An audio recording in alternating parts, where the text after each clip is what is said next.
Assalamualaikum warahmatullahi wabarakatuh. Halo teman-teman semuanya, selamat datang di podcast program studi akuntansi UIN Malang. Yang mana pada podcast kali ini kita akan membahas tentang konsentrasi atau pemfokusan penjurusan yang ada di program studi akuntansi UIN Malang. Jadi bagi teman-teman di luar sana nih, cocok banget untuk menonton podcast ini. Jikalau teman-teman sekiranya masih bingung, masih resah, masih gelisah dalam memilih konsentrasi penjurusan yang ada di prodi akuntansi UIN Malang, jadi dianjurkan untuk menonton podcast ini supaya nanti kedepannya tidak ada penyesalan yang diambil setelah memilih konsentrasi penjurusan yang ada di program studi akuntansi UIN Malang. Sebelumnya, perkenalkan, nama saya Tri Nuriskan Asidikin atau biasa akrab dipanggil dengan panggilan Digin. Di sini saya sebagai moderator yang mana saya akan memandu jalannya podcast pada kali ini. Nah, teman-teman semuanya, pada hari ini kita kedatangan tamu yang sangat istimewa loh. Di samping saya ini ada Mas Ainun Ulinuha Al-Mufid atau biasa akrab dipanggil dengan Mas Ainun ya. Apa kabar Mas Ainun? Alhamdulillah sehat. Alhamdulillah ya. Iya betul. Kemudian di samping Mas Ainun ada Mbak Arianti Septi Riyandini atau biasa akrab dipanggil dengan Mbak Arianti ya. Apa kabar Mbak Arianti? Baik. Alhamdulillah baik ya.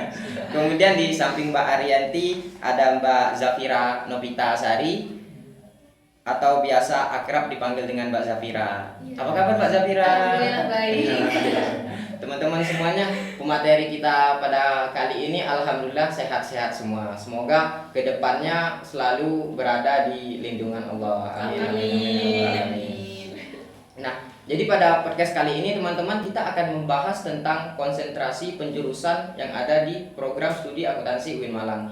Mungkin dari teman-teman sekalian masih banyak bingung, masih banyak ragu, masih banyak gelisah, masih banyak mempertanyakan konsentrasi penjurusan yang ada di UIN Malang itu gimana sih? Kemudian apa aja sih? Kemudian syarat-syarat untuk bisa memenuhi kriteria pengambilan konsentrasi penjurusan itu apa aja sih? Nah, dari sini kita bisa mendengarkan penjelasan dari masing-masing pemateri, mungkin dari bisa dijelaskan oleh Mas Ainun, bisa dijelaskan oleh Mbak Zafira, ataupun bisa dijelaskan sama Mbak Arianti mengenai tentang konsentrasi penjurusan yang ada di akuntansi UIN Malang itu apa aja sih, kemudian syarat-syarat supaya nantinya mahasiswa bisa mengambil konsentrasi penjurusan itu apa aja sih, mungkin bisa dijelaskan.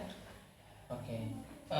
Buat di sini di akuntansi UIN Malang, di sini kita ada 3 penjurusan. Ya, Untuk penjurusan yang pertama ada akuntansi keuangan, ya, yang kedua ada pajak, yang ketiga ada syariah, ya. kayak gitu. Nah, untuk pengambilan konsentrasinya masing-masing itu ada syaratnya masing-masing, yaitu untuk syaratnya melampaui atau telah lulus dari beberapa matkul. Ya. Matkul yang diambil dalam untuk melampaui penjurusan. Kalau dari perpajakan kan penjurusan ini baru di 2021 kan. Iya, Jadi benar. angkatan kita. Nah, untuk di 2021 untuk akuntansi perpajakan itu mungkin kita harus lolos dari PA1, PA2 tentunya ya. Itu matkul wajibnya Ya, akuntansi. wajib. Nggak mungkin nggak lulus kan. Terus karena penjurusan di semester 5 berarti kita udah bisa ngelewatin perpajakan 1 sama perpajakan 2. Nah, itu kita kalau dari akuntansi perpajakan harus lulus dari mata kuliah 2 mata kuliah itu. Karena teori yang perpajakan 1 itu ada teori dasar-dasar kayak undang-undangnya perpajakan. Terus kalau ke perpajakan 2 itu lebih ke perhitungan secara manualnya ya. Hitungan kayak brutonya atau PPh ya itulah. Pokoknya intinya perhitungan itu kita harus lulus juga. Kalau di akuntansi keuangan sih mungkin pastinya sama ya, ada PA1, PA2. Terus kalau yang akuntansi keuangan itu ada akuntansi keuangan 1 sama akuntansi keuangan 2. Jadi harus lulus minimal itu. Nah, seperti itu. Kalau syariah gimana? Kalau syariah itu ada 2, Mbak. Untuk yang pertama akuntansi perbankan syariah yang harus lulus terlebih dahulu. Untuk yang kedua itu akuntansi keuangan syariah. Gitu. Jadi teman-teman udah bisa tahu nih kalau misalnya konsentrasi penjurusan yang ada di akuntansi UIN Malang itu ada 3 penjurusan. Yang pertama ada akuntansi keuangan, yang kedua ada akuntansi perpajakan, dan yang ketiga ada akuntansi syariah. Ya. Nah, yang dimana syarat-syarat untuk pengambilan konsentrasi penjurusan tersebut harus telah melampaui atau telah mencapai semester 5 ya Kak? Iya, Ya, semester 5. Kemudian telah melulusi mata kuliah wajib seperti di akuntansi keuangan, ada akuntansi keuangan 1 ya Kak, akuntansi keuangan 2, kemudian di perpajakan juga sama ada akuntansi perpajakan ya Kak? Perpajakan 1 sama perpajakan 2, dan akuntansi syariah pun ada akuntansi perbankan syariah 1 sama akuntansi perbankan keuangan syariah 2. Oke. Kemudian mungkin teman-teman di luar sana masih ingin mengetahui secara detail Kak dari para pemateri gini Kak. Jadi mungkin dari Mas Ainun dan Mbak Zafira dan Mbak Arianti bisa menjelaskan konsentrasi penjurusan apa sih yang diambil sama masing-masing Mbak sama Masnya, dan nantinya mungkin bisa dijelaskan tentang manfaat apa saja sih yang nantinya akan didapatkan setelah kita mengambil konsentrasi penjurusan tersebut serta prospek kerja ke depannya. Mungkin bisa Dari saya dulu. Ya boleh dari Mas Ainun. Lagi pertama ya. Iya. Saya di first. Imam katanya. Iya. Nah, untuk yang saya ambil kan akuntansi syariah ya kan. Ya. Nah, di akuntansi syariah untuk semester ini itu matkul-matkul wajibnya, maksudnya mata kuliah yang berbeda dengan teman-teman pajak dan keuangan itu ada. Pertama untuk semester kemarin semester 5 akuntansi zakat wakaf. Nah, untuk yang kedua ini ada manajemen keuangan syariah dan audit syariah. Nah, itu yang mungkin berbeda. Nah, terus untuk prospek kerjanya kemudian hari di sini di syariah ini sedikit berbeda dengan teman-teman, yang dimana di syariah ini kita bisa mengambil misal lembaga syariah seperti Basnas misalnya, atau lembaga-lembaga BMT ataupun yang lain seperti itu, yang dimana nanti kita bisa ikut ke dalamnya, yang dimana itu berbeda karena akun-akun dan juga di dalamnya itu berbeda dengan teman-teman pajak ataupun teman-teman. Iya. Tentunya berbeda ya Mas antara syariah maupun konvensional. Iya, ada perbedaannya. Iya. Gitu. Kalau dari akuntansi perpajakan itu semester kemarin semester 5 itu kita ada akuntansi perpajakan. Nah, itu kita belajar akuntansinya pajak itu gimana, koreksi fiskal atau non fiskal, ya pasti berbeda sama konvensional dong. Terus yang untuk semester 6 sekarang itu ada topik khusus perpajakan sama manajemen perpajakan. Nah, kalau untuk topik perpajakan itu kita jadi lebih tahu perpajakan itu nggak monoton undang-undangnya atau peraturannya, banyak banget kayak tax avoidance, kayak lebih menjelaskan topik perpajakan itu lebih luas, lebih skala internasional juga. Kalau untuk manajemen perpajakan itu lebih kita ke manage perpajakan itu seperti apa, manajemennya perpajakan itu seperti apa, kayak gitu sih. Terus untuk prospek kerjanya akuntansi perpajakan itu kalau sekarang lagi ramenya itu konsultan pajak. Kita kerja di konsultan pajak itu lagi rame-ramenya banget. Terus auditor pajak itu juga udah mulai rame, jadi kita kayak terjun di memeriksa laporan keuangan jadi sebagai auditor, tapi lebih khusus di pajaknya kayak gitu. Terus untuk staf ahli perusahaan itu pasti kita dicari kalau kita di prospek perpajakan. Gimana Mas? Yang lebih luas lagi. Kalau Ini cuma kan lebih ini dari akuntansi keuangan nih. kita kan kalau saya ya itu kan ambil akuntansi keuangan. Mungkin apa yang disebutkan teman-teman ini paling general atau paling luas, dan lingkup pembahasannya juga berbeda karena mereka kan ada yang syariah fokus ke syariah, pajak fokus ke pajak. Sementara kalau di akuntansi keuangan ini luas gitu. Nah, kalau mata kuliahnya itu ada 3. Di semester 5 itu ada namanya pelaporan korporat. Nah, pelaporan korporat ini itu lebih ke nge-breakdown akun-akun, terus baru itu jurnal-jurnal yang mungkin di PA1, PA2, AK1, AK2 itu belum pernah dibahas kayak gitu. Jadi kita lebih mendalami lagi itu struktural dari isi-isi apa aja yang mau diungkapkan di laporan keuangan. Nah, kalau yang kedua itu ada di semester 6 ini ada dua mata kuliah, yaitu mata kuliah analisis informasi keuangan dan juga mata kuliah akuntansi forensik dan audit investigatif. Nah, kayaknya baru dengar nih teman-teman ya kan. Karena di UIN sendiri pun untuk mata kuliah akuntansi forensik dan audit investigatif ini tuh masih dosen yang memiliki spesifikasi terkait itu kompetensinya masih sedikit gitu, karena tapi dia itu sangat menarik karena bagi kalian yang suka nonton drakor tentang investigatif hukum forensik, nah itu cocok banget sama ini kayak gitu. Nah, kalau untuk yang analisis informasi keuangan itu kita diajari bahwasannya laporan keuangan itu bukan hanya sekedar angka loh, tapi bisa dianalisis. Di balik angka-angka itu ada hal yang bisa kita baca dari laporan keuangan. Nah, kayak gitu. Kalau prospeknya tentunya kita sebagai akuntan pasti outputnya ya akuntan ya kan. Tapi kan juga bisa jadi akuntan, bisa jadi auditor eksternal maupun internal, terus bisa jadi staf ahli keuangan di perusahaan atau di yang lainnya. Juga akuntansi keuangan itu biasanya juga mengarah ke jasa konsultasi. Jadi ada salah satu jasa di akuntansi itu yang dia itu membantu membuatkan laporan keuangan atas sebuah perusahaan atau yang lain. Prospek kerjanya itu sih. Bisa juga jadi dosen. Jadi dosen. Pendidik betul. Praktisi boleh, pendidik juga. Jangan lupa.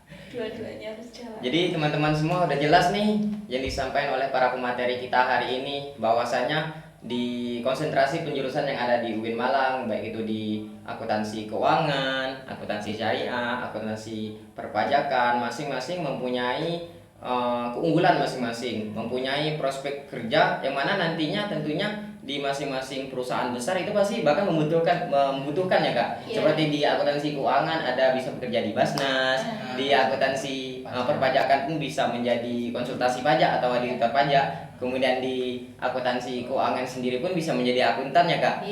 Dan juga bisa menjadi auditor internal maupun eksternal gitu ya Kak.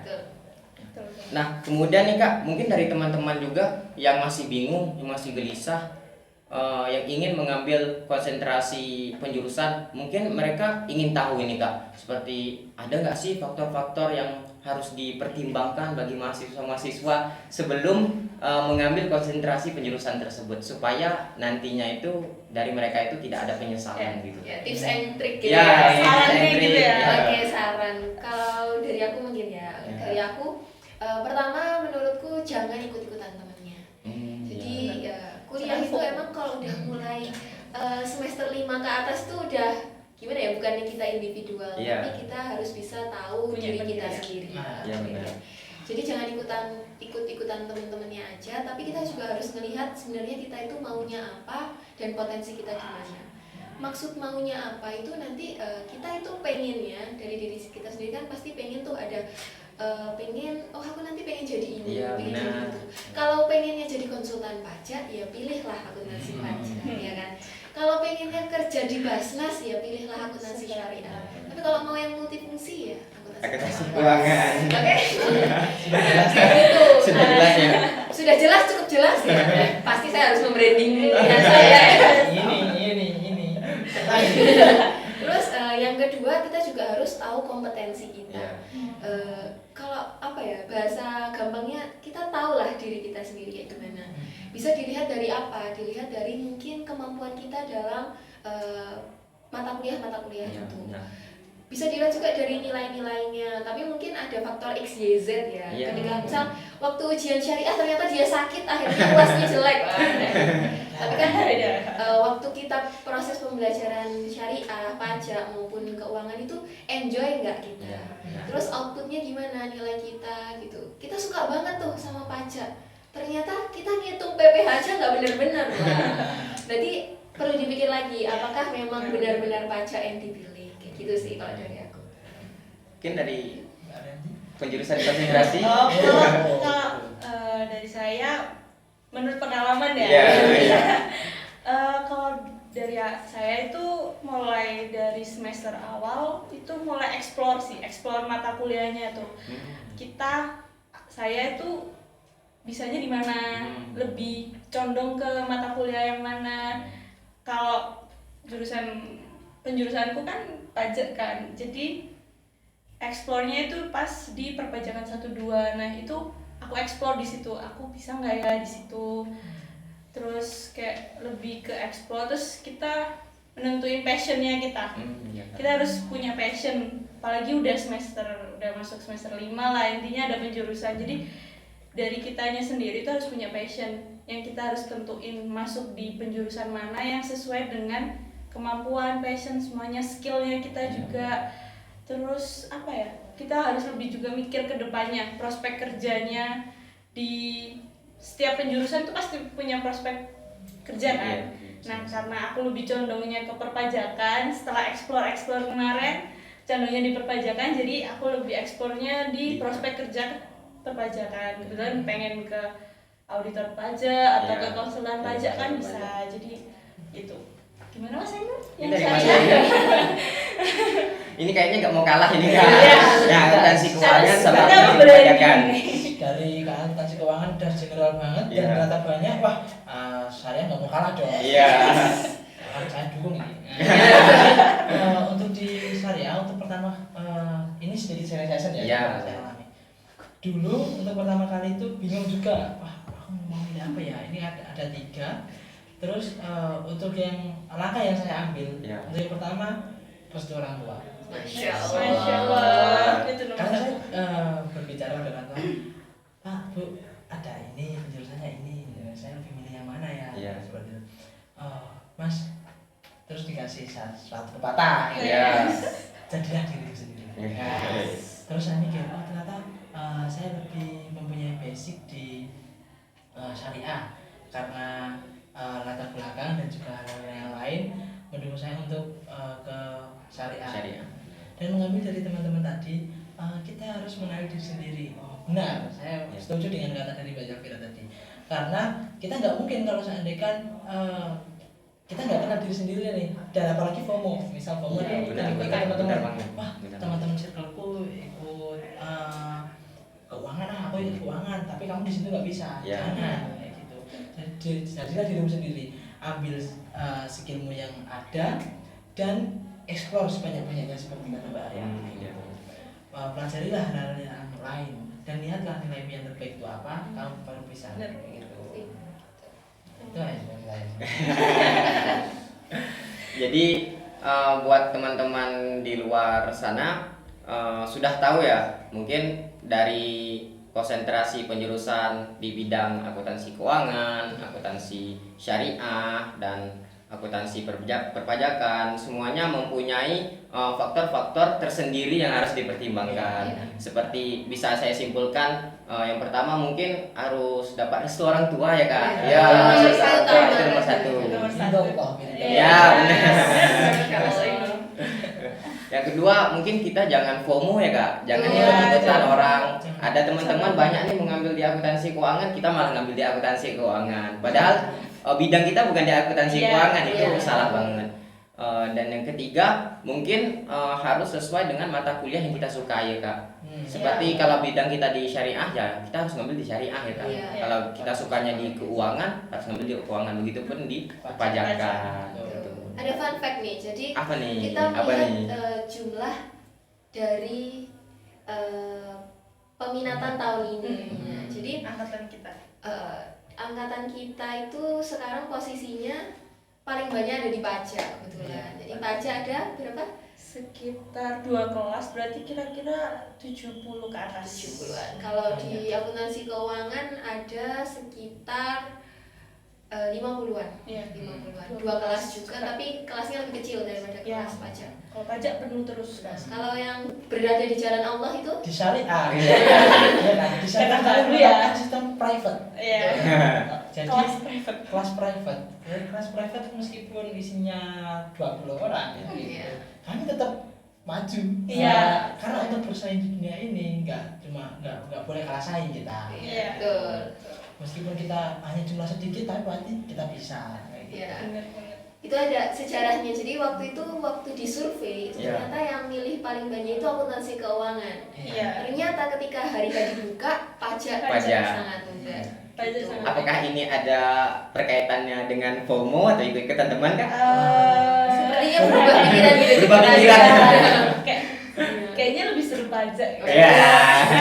Jadi kalau menurut survei itu di akuntansi UIN Malang itu sendiri lebih banyak memfokuskan pengambilan konsentrasi di akuntansi perpajakan ya Kak. Iya. Tapi Ya, bukan tahun menutup ini. ya tahun Nah, ini. berasa. Tapi teman-teman bukan menutup kemungkinan bahwasanya akuntansi keuangan sama akuntansi syariah itu dikit peminat bukan. Bukan. Akan tetapi Betul. mungkin dari teman sendiri yang di luar sana yang memilih konsentrasi penjurusan itu tersebut mempunyai visi dan misi tersendiri. Iya. Siapa tahu tahun 2024 Syariah. syariah Syariah. masuk. Syariah memimpin penjurusan peminatan. Nggak tahu kita nggak tahu. Kita nggak tahu. Gitu. Terus Kak, mungkin teman-teman di luar sana itu juga masih banyak bingung Kak tentang setelah kita membahas faktor-faktor apa saja yang harus dipertimbangkan kan. Ada salah satu faktor yang harus dipertimbangkan adalah itu keterampilan yang kita punya Kak. Ya, keterampilan, skill yang kita punya, entah itu di bidang akuntansi keuangan, akuntansi syariah maupun akuntansi perpajakan. Nah, di sini mungkin teman-teman di luar ada yang mempertanyakan seperti keterampilan yang harus dipunyai di akuntansi keuangan itu seperti apa, di akuntansi perpajakan itu seperti apa, dan di akuntansi syariah itu seperti apa, gitu kan. Gitu. Jadi aku lagi dulu nih. Ya, boleh. boleh banget. Jangan Boleh aku langsung sini. Iya. Nah, jadi untuk hal yang perlu dimiliki oleh seorang yang mahasiswa Iya. yang ingin mengambil syariah, untuk yang pertama tuh pahamilah dulu tentang akad-akad. Jadi perbedaannya di keuangan, akuntansi keuangan dan perpajakan di syariah itu ada akad, yang dimana akad tersebut berbeda-beda, kayak gitu. Jadi misal, mohon maaf ya. Jadi di sini ada akad mudharabah, musyarakah, ijarah, salam atau penilaian. Jadi berbeda, kayak gitu. Meskipun seperti misal saya ambil contoh mudharabah. Ya. Mudharabah itu adalah transaksi transaksi yang modalnya itu dari satu orang kayak gitu. Jadi modalnya satu orang, tapi nanti untuk bagi hasilnya dibagi rata sesuai dengan kesepakatan akadnya yang dipakai kayak gitu. Nah, itu yang membedakan dari teman-teman pajak dan juga keuangan. Keuangan, ya. Kita memakai akad, Iya. gitu. Pahamilah akad-akad terlebih dahulu dan tetaplah belajar meskipun agak berbeda, misalnya kan ya di dulu misal di perkuliahan SMK atau SMA gitu kalian mengambil akuntansi dan ternyata tiba-tiba di perkuliahan ada akuntansi syariah. Aduh, saya nggak punya basic, Iya. saya nggak punya latar belakang pesantren atau Iya. yang apa kayak gitu. Nah, tips and trik saya ya gitu kan, tetaplah belajar maksudnya dengan baca, Iya. bertanya pada teman yang paham kayak gitu. Karena perbedaan ini akan muncul ketika kalian kayak memasukkan akun tersebut pada laporan keuangan kayak gitu. Mbak, Mungkin dari Oke. ya, Mbak Kalau di Andi. perpajakan keterampilannya tuh karena pajak sekarang lagi hype ya, Ya. lagi naiknya, terus regulasi peraturannya terus diperbarui. Ya, Jadi benar. kalau dari saya itu kita harus up to date untuk peraturan perpajakan terbaru. Nah, terus kayak teknologi perpajakan tuh banyak banget, kayak Cortex itu udah sistem terbarunya dari pajak, itu kita harus juga ngikutin. Terus di UIN kebetulan kan kita dapat perpajakan ya. Iya. Nah, di situ tuh kita belajar perhitungan perpajakan itu nggak manual lagi. Jadi kita buy aplikasi yang disediakan oleh DJP, kayak misal eBupot, e-filing. Jadi kita belajar di situ. Apalagi di fakultas kita jurusan khususnya akuntansi itu punya simulator. Jadi kita punya simulator lapor SPT yang sama dengan e-filing DJP. Nah, 11-12 lah sama. Jadi kita bisa langsung latihan di situ. Jadi kita harus melek teknologinya perpajakan itu kayak apa. Terus peraturannya kita harus kayak bener-bener update setiap tahun itu pasti berubah lah, atau pasti ada peraturan terbaru. Kayak sekarang TR21 lah, apalah itu kan pasti banyak banget. Jadi kita kalau dari aku untuk akuntansi perpajakan harus up to date sih Harus up untuk to date, pajak ya. gitu. Mungkin dari Mbak Oke. yang lebih luas kan. Mbak. Oke, kalau dari aku tuh sebenarnya kan kita ini kuliah juga untuk menambah kemampuan dan skill. Iya, benar, benar benar. banget. Oke. Jadi nanti kan maunya setelah ngambil peminatan ini kita lebih spesifik bisa di hal itu. Iya, gitu kan. benar. Nah, tapi kalau mau masuk indikatornya atau kemampuan-kemampuannya kalau di akuntansi keuangan sih yang penting itu bisa bedain debit kredit dulu. Oke, Iya, jadi iya. dasar-dasarnya itu ya Dasar-dasarnya. akuntansi semua walaupun di syariah atau Pajakan pajak itu juga harus harus juga. wajib sih. Cuma kayak diusahakan bisa lah ya memahami di PA1, PA2, keuangan 1 dan keuangan 2 itu lebih settle gitu untuk pengertian terhadap akun-akunnya, juga cara menjurnal dan sebagainya. Nah, kalau misal untuk kompetensi tertentu kita bisa nanti sih prosesnya kan belajar ya, Iya. tapi bisa lebih aware atau setidaknya tahu lah PSAK kayak gitu, terus peraturan audit, Iya. misal kayak gitu, bentuk-bentuk laporan keuangan, nah kayak gitu aja sih cara membuatnya dari awal sampai akhir. Ya.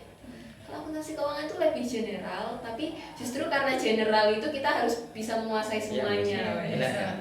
Harus semua. Harus bisa semua.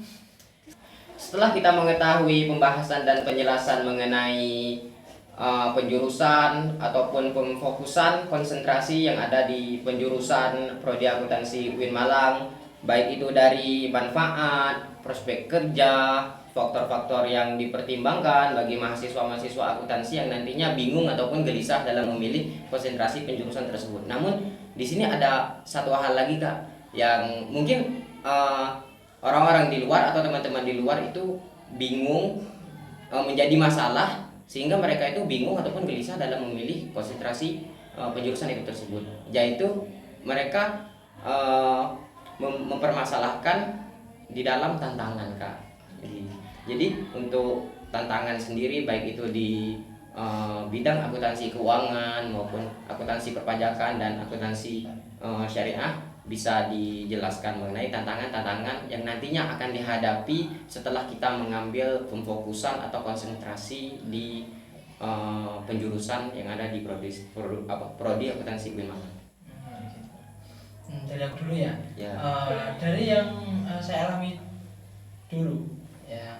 Jadi permasalahan yang tantangan-tantangan yang sering dihadapi oleh teman-teman dari syariah itu pengetahuan mereka tentang akad. Jadi akad-akad yang terdapat pada akuntansi syariah itu yang buat kami itu bingung. Karena kenapa? Karena dari semester awal sampai dengan sebelum penjurusan belajarnya kan lebih ke konvensional, Benar Kak. pengantar-pengantar yang dimana belum ada akad-akad tersebut. Ya. Tapi setelah memasuki itu ternyata akad itu ada. Waduh. Terus mereka kebingungan. Jadi itu adalah salah satu tantangan yang terdapat pada penjurusan syariah. Gitu. Tantangan yang baru yang mana pengetahuan yang belum mereka Dapati. Sudah itu saja. Kalau dari pengalaman saya sebagai mengambil penjurusan perpajakan itu, kita sebagai mahasiswa itu dituntut untuk mengikuti perkembangan dari perpajakan itu sendiri, di mana di Indonesia itu perpajakan lagi tetap regulasinya terus berjalan, perkembangannya juga pesat. Jadi kita dituntut untuk mengikuti perkembangan yang ada di perpajakan, terus teknologi dari perpajakan juga terus berkembang dengan baik banget, kayak pesat banget. Jadi kita harus seenggaknya kita harus paham lah mengikuti itu. Jadi struggle-nya itu kita harus benar-benar ngikutin perkembangan itu secara juga sih. Terus beban mata kuliah di perpajakan itu juga dari perhitungan, mungkin hafalan dari peraturan-peraturan itu juga banyak kan. Jadi kita harus dituntut untuk bisa menghafal, bisa menghitung kayak gitu. Masa? Oke, kalau dari akuntansi keuangan ya sepengalaman itu pasti nanti berdekatan dengan yang namanya PSAK. Gitu. Terus kan kalau PSAK itu nanti kita harus bisa baca PSAK-nya, gimana penerapannya. Terus baru itu juga harus kuat baca, logikanya juga Ya, harus main, benar. basicnya lah. Ya. Iya. Dan kita kan udah posisi di semester 5 gitu, pasti dosen berekspektasi lebih tinggi lah ya. Jadi kayak pasti beliau-beliau dosen pengampunya itu pasti kayak, ayo dasar-dasar kalian itu harus kuat kayak gitu kalau di akuntansi keuangan. Ya, jadi teman-teman, sesuai apa yang sudah dijelaskan oleh para pemateri, bahwasanya dalam tantangan tersendiri yang ada, baik itu di bidang akuntansi keuangan, akuntansi perpajakan maupun akuntansi syariah, mempunyai tantangan masing-masing. Seperti di akuntansi syariah, tantangannya adalah mengenai tentang akad ya, adanya akad di penjurusan ataupun yang harus dipelajari di akuntansi syariah. Kemudian ada di akuntansi perpajakan, yang mana di akuntansi perpajakan ini dituntut harus benar-benar mengikuti perubahan-perubahan yang ada di setiap tahunnya. Karena di setiap tahunnya itu untuk di perpajakan sendiri selalu ada perubahan-perubahannya, Kak. Regulasinya. Iya. Kemudian di akuntansi keuangan sendiri dituntut emang harus bisa memahami yang namanya PSAK ya, Kak. Iya. Ya. Yang mana nantinya kedepannya lebih mempermudah mahasiswanya dalam memahami pelajaran-pelajaran selanjutnya.